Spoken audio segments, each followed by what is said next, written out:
अस्सलामुअलैकुम स्टूडेंट। तो आज हम डेविडसन से एक यूनिट डिस्कस करेंगे जो कि साइकेट्री है। आई थिंक यूट्यूब पर इसके बहुत कम लेक्चर है और बुक को किसी ने इस तरह एक्सप्लेन नहीं किया होगा कि उठा के बुक से बताए। तो आज हम डिप्रेशन को एक्सप्लेन करेंगे डेविडसन से। डिप्रेशन एक सबसे पहले हम डिफाइन करेंगे डिप्रेशन को। It is a mental state of excessive sadness characterized by persistently low mood, loss of pleasure and interest। तो ये एक मूड डिसऑर्डर है जिसमें मूड लो होता है, चीज़ों में इंटरेस्ट नहीं होता और प्लेजर नहीं होता, और पेशेंट जो है वो यूजुअली सैड होता है। ये major cause of disability and suicide है। अगर कोमॉर्बिडिटी प्रेजेंट हो, अगर डिप्रेशन किसी कोमॉर्बिड कंडीशन की वजह से हो जाए, like major illness, chronic illness like cancer etcetera, तो सुसाइडल जो थॉट्स है वो बहुत ज़्यादा इंक्रीज़ हो जाते हैं। इसकी पैथोजेनेसिस है, तो पैथोजेनेसिस को मैंने इसी पैराग्राफ को यहाँ पे थोड़ा सा आसान बनाया है। तो पैथोजेनेसिस में मेनली 2 टाइप्स की वो है।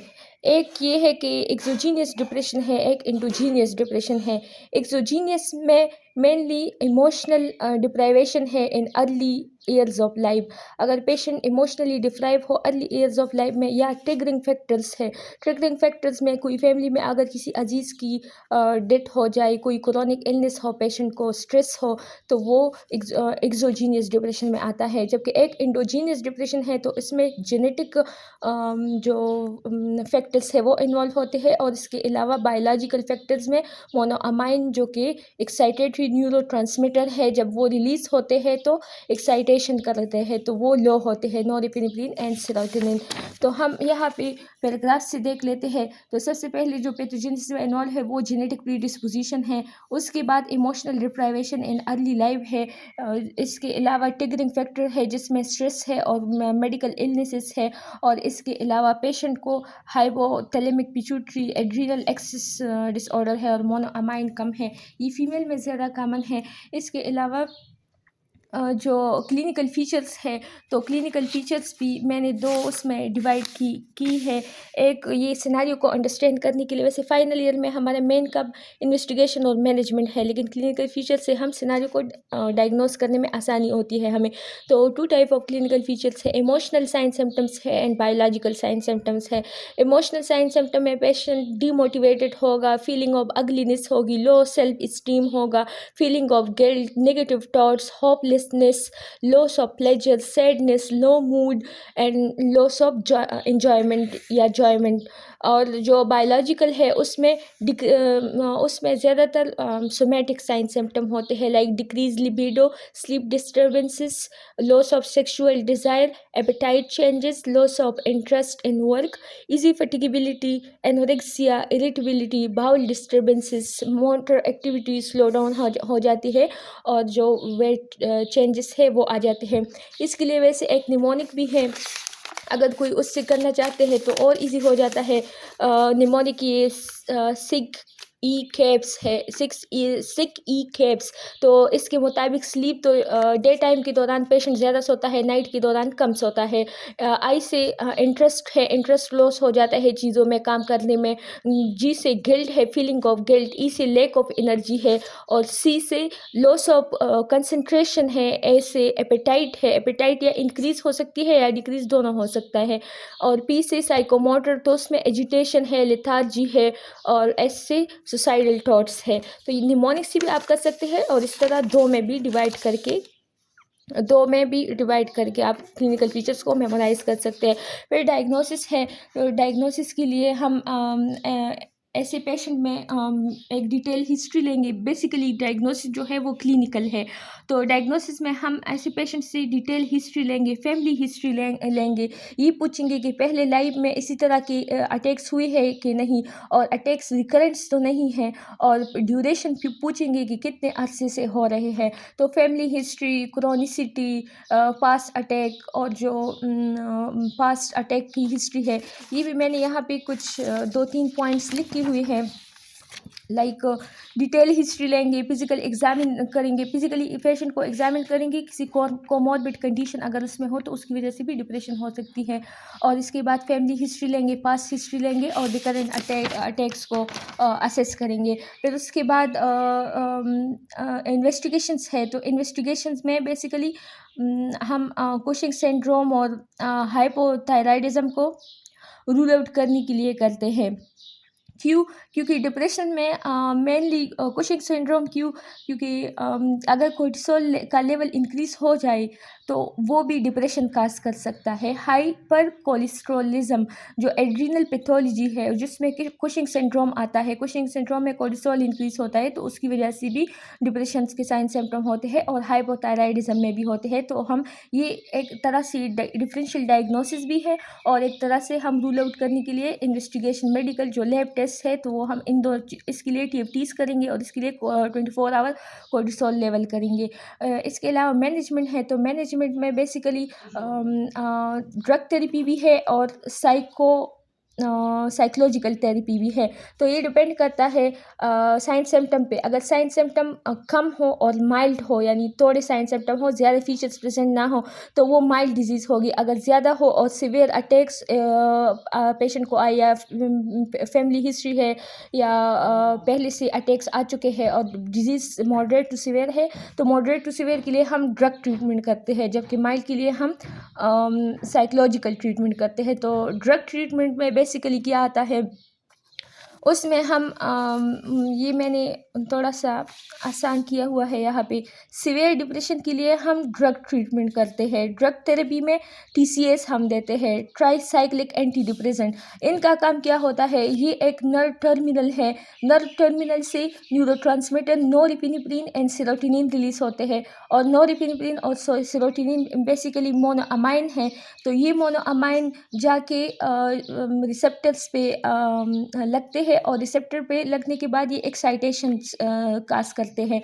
तो लेकिन इसमें से 80% जो मोनोअमाइन है वो वापस रीएब्जॉर्ब होते हैं। 80% नोरेपिनेफ्रिन एंड सेरोटोनिन वापस रीएब्जॉर्ब होता है साइनेप्टिक लिफ्ट से। जब रीएब्जॉर्ब होंगे तो वहाँ पे इनएक्टिवेटेड फॉर्म में जाएंगे और इनएक्टिवेटेड फॉर्म में जब जाएंगे दोनों तो फिर एक्सक्रीट इन यूरिन में एक्सक्रीट होंगे। अब ये है कि हम इसके रीअपटेक को हम वैसे जब ये हमने पैथोजेनेसिस में कहा कि जब ये मोनोअमाइन डिक्रीज होते हैं ना, नोरेपिनेफ्रिन एंड सेरोटोनिन, तो उसकी वजह से डिप्रेशन होती है। अब हमारा मेन एम क्या होना चाहिए, हम साइनेप्टिक लिफ्ट में नोरेपिनेफ्रिन और सेरोटोनिन के लेवल को अगर इंक्रीज करेंगे तो वो ज़्यादा से ज़्यादा रिसेप्टर पे लगेंगे और उसकी वजह से एक्साइटेटरी स्टिमुलेशन ज़्यादा होगी और मूड एलिवेट होगा। तो इसलिए हम इसकी जो 80% रीअपटेक हो रही है तो हम इसको इनहिबिट करेंगे। तो इसको इनहिबिट करने के लिए हम फर्स्ट जो ड्रग्स है वो है TCS, ट्राईसाइक्लिक एंटी डिप्रेसेंट। ये दोनों की रीअपटेक को, नोरेपिनेफ्रिन और सेरोटोनिन दोनों की रीअपटेक को इनहिबिट करेंगे। इसके अलावा हम सेलेक्टिव सेरोटोनिन रीअपटेक इनहिबिटर भी दे सकते हैं जो सिर्फ सेरोटोनिन की रीअपटेक को इनहिबिट करे, या फिर नोरेपिनेफ्रिन रीअपटेक इनहिबिटर भी दे सकते हैं। और इसके अलावा मोनोअमाइन ऑक्सीडेज इनहिबिटर होते हैं। तो जो नोरेपिनेफ्रिन और सेरोटोनिन की जो मेटाबॉलिज्म होती है वो एक एंजाइम करता है मोनोअमाइन ऑक्सीडेज जो कि साइनेप्टिक लिफ्ट में प्रेजेंट होता है।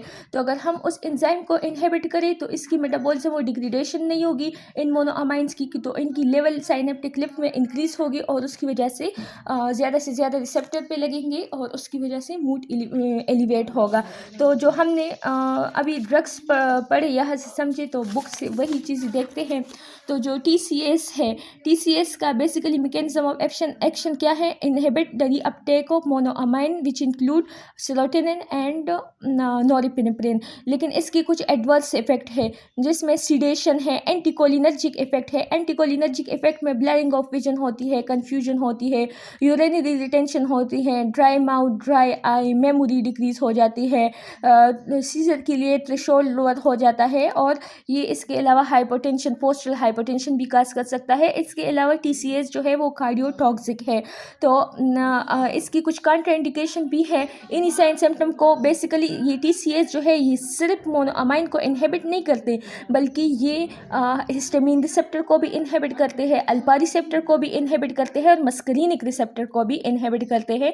तो इसलिए इसकी बजाय हम आजकल प्रिपेयर कर रहे हैं सिलेक्टिव, या यूके में ज़्यादातर, ये कहे कि यूके में ज़्यादातर प्रिपेयर ड्रग जो है, या पाकिस्तान में भी, तो वो सेलेक्टिव सेरोटोनिन यानी SSRI है और नोरिपेनेफ्रिन रीअपटेक इनहिबिटर। मतलब ये दोनों क्यों आई, जब उससे दोनों काम हो रहे हैं तो हम ये अलग अलग क्यों दे दें? तो इसकी बेसिक वजह यही है कि उसके साइड इफ़ेक्ट्स और एडवर्स इफेक्ट्स इतनी ज़्यादा है कि कार्डियोटॉक्सिक भी है और एंटी कोलिनर्जिक इफेक्ट भी है और वाइड जो रिसेप्टर्स है उनको ब्लॉक करता है।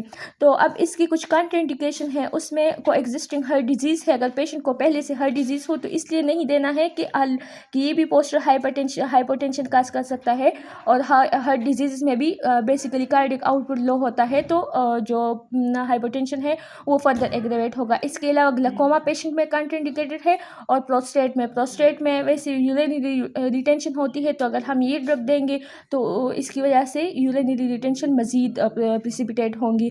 अब SSRI में जो है तो ये लिस कार्डियोटॉक्सिक है, लिस सिडेटिव है बनिस्बत TCS के, और इसका अगर ओवरडोज हो जाए, अगर ओवरडोज नॉर्मल थेरेप्यूटिक रेंज में इतने साइड इफ़ेक्ट काज नहीं करता, लेकिन अगर ओवरडोज हो जाए तो फिर QT प्रोलॉन्गेशन काज कर सकता है, headache, nausea, anorexia and sexual disturbances, और ये जो है सेरोटोनिन सिंड्रोम भी काज कर सकता है, जिसमें neuromuscular hyper activity, autonomic hyper activity होती है, और सीजर का ख़तरा ज़्यादा होता है, डिलीरियम एंड डेथ का ख़तरा होता है। इसके अलावा हम नोरिपेनेफ्रिन रीअपटेक इनहिबिटर देंगे तो उसमें वेनलाफाजिन और डुलोक्सिटिन आता है, और एक एटिपिकल ड्रग भी है जो इन सब से थोड़ा अलग है, वो एंटागोनिस्ट है बेसिकली, जो रिसेप्टर पे वो बेसिकली एंटागोनिस्ट है। तो उसमें क्या है, उसमें मिर्टाज़पिन है, ये I think serotonin receptor antagonist है।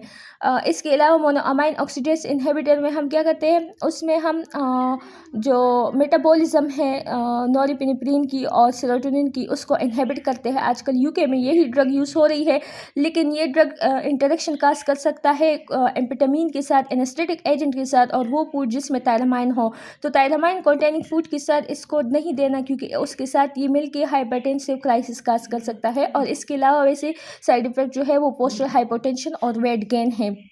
जो ये हमने ड्रग्स पढ़ी, यहाँ पे एक टेबल में इसकी डोसेज लिखी हुई है, और TCS में एमिट्रिप्टिलिन है, क्लोमिपाइरामिन है ज़्यादातर यूज़, या एमिपाइरामिन है ज़्यादातर यूज़ हो रही है 75 to 150 mg डेली। SSRI में जो है सेट्रालोफ्राम, फ्लूओक्सिटिन है, पेरोक्सिटिन है। मोनोअमाइन ऑक्सीडेज इनहिबिटर में पिनल्जिब है, और ट्रेनाइल साइक्लोप्रोमाइन है, और इसके अलावा जो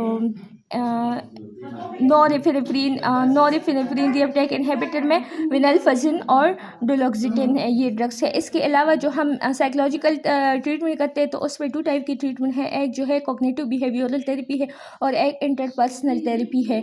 तो कॉग्निटिव बिहेवियरल थेरेपी में हम कॉग्निटिव एरर को आइडेंटिफाई करते हैं, जिसमें पेशेंट को अपने बारे में नेगेटिव थॉट्स होते हैं, अपनी फ्यूचर के बारे में और लाइफ के बारे में, तो उन थॉट्स को आइडेंटिफाई करेंगे और उनको रिप्लेस करेंगे विथ पॉजिटिव थॉट्स। और पेशेंट को कहेंगे कि अगर वो कहे कि अपने बारे में ये उसके ख्यालात होते हैं कि I am not the best, और होपलेस होता है पेशेंट, तो इसलिए हम इन थॉट्स को रिप्लेस करेंगे पॉजिटिव थॉट्स के साथ, that you are the best and there is a hope in the future for your goals. और ऐसे पेशेंट के फैमिली को काउंसिल करेंगे कि ये एक क्रॉनिक मतलब 6 मंथ का ट्रीटमेंट है इस डिज़ीज़ का, इस डिज़ीज़ के लिए फॉलो अप मंथली ज़रूरी है, और ये डिप्रेशन भी है, ये भी एक बीमारी है। तो इसके लिए हम ऐसे पेशेंट को के साथ आप लोग कम्युनिकेशन इंक्रीज़ करें, सोशल कम्युनिकेशन ऐसे पेशेंट की इंक्रीज़ करें, और ऐसे पेशेंट के लिए टास्क और गोल्स लाइफ में सेट करके दे।